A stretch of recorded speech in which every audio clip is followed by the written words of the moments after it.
This video demonstrates how to extract parts of the table data in creating variables for year, price, city, state, and zip code. Now that we have assigned our data from that row into the appropriate string and number variables, we have 5 more variables that require manipulation before they're in the format that we need. Manipulation is a data cleaning or data preparation step. In our case, our manipulation is going to focus on extracting a subset of the data read out of our data table. For example, our bot read the entire date and time for our third column in our table, but we want to extract just the year for the purpose of this case. To extract the year, we're going to stay under the string options of the Actions menu, but we're going to focus on the Extract Text action. We're going to move it onto our workbench by double-clicking, and now we need to configure our Extract Text action. We're going to start by telling the bot where it finds the data, so we're going to click on the X in the parens, and we're going to choose our row variable. We know that the date and time is in the third column, so it's going to be index number 2, and we're going to click on Yes, Insert. We want to verify that before is selected. Here, we understand that the date format is in the month/date/year format. As such, the key character to help us tell the bot where to find the date is going to be that slash, because it comes immediately before the year is posted. But it's not the first slash, it's the second slash that we're worried about. Remember, month/date/ and then the year.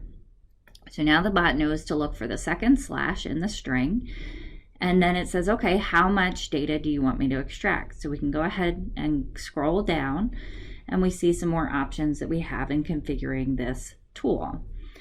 If there's no match found, then we want it to return an empty or null string, so we're going to go ahead and leave that default option. But under the number of characters to get, our year is in a 4-digit format. 2018 has 4 digits to it, so we're going to change that to the only radio button, and then we're going to type in the number 4. We can leave the default options to trim and remove any extra spaces, and then we need to tell the bot where to assign the variable. So we're going to go ahead and click on our down arrow, and we're going to collect our S year variable, and we're going to hit apply. Now we can deal with our product price. Our product price has a dollar symbol before the product price. We're going to need to perform 2 steps. First, we're going to need to remove the dollar symbol, and then second, we're going to add in a second step to convert the remaining numbers that were now read out as a string to a number variable. To extract the dollar from the product price, we're again going to use the Extract Text command, so we can go ahead and move that onto our workbench by double-clicking. And then we're going to again tell it to find the source string by identifying the row and the index in the row. And in this case, the product price is in the 7th column. So we're going to enter the number 6 into our index and click Yes, Insert. We're again going to use the before, but this time in the start box, we're actually going to type the dollar symbol twice. The reason that we have to type it twice is because A2019 designates the dollar symbol as a variable. So entering in the dollar symbol twice overcomes the default, allowing A2019 to pull the text that comes after the dollar symbol for our product price. We're going to leave our occurrence this time as 1, since there is only one dollar symbol in our product price variable. And then we're going to go ahead and leave the rest of the options as defaulted. We don't need to change the number of characters because technically a product price could range at any number of characters. It doesn't have to be a certain number like our year was.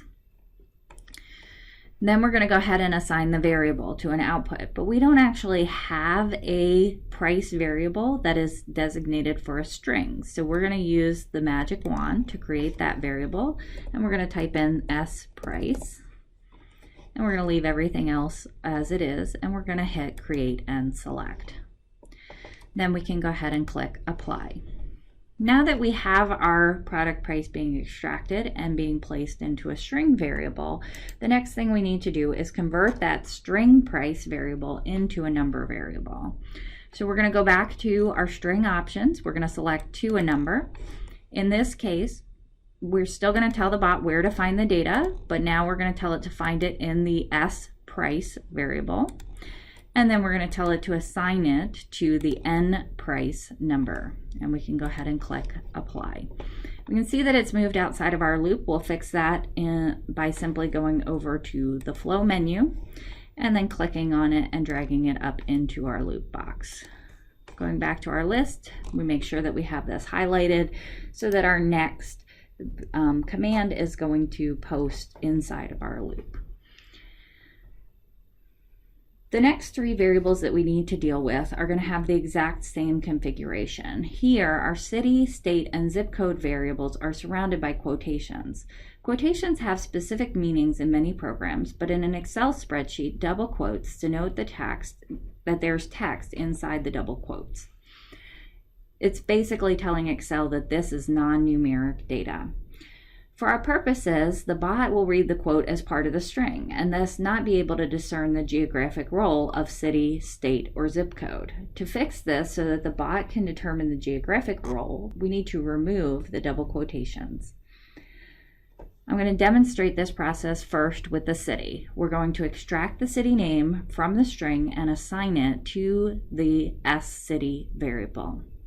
We're going back to our extract text option and we'll double click to move that onto our workflow. In the source string box, we're going to go ahead and again identify our row variable.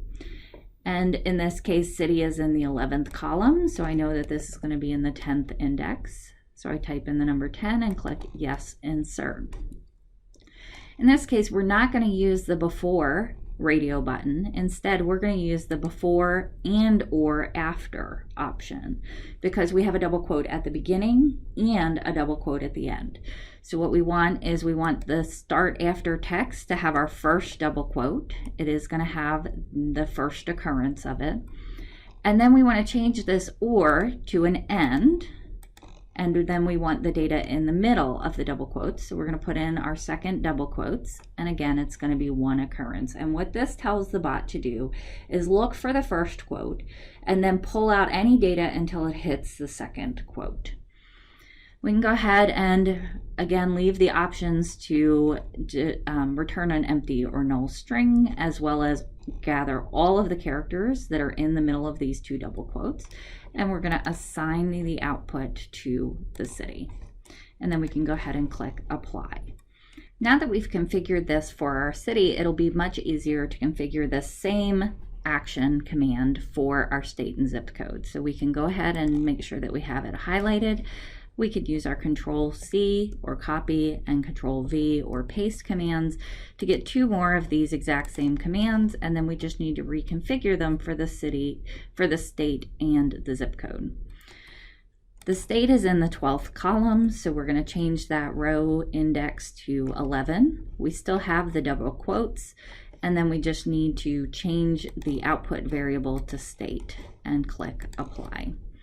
And then for the zip code, that is in the 13th column, so we need to change our index to 12, leave everything else the same, and then reassign that to the state.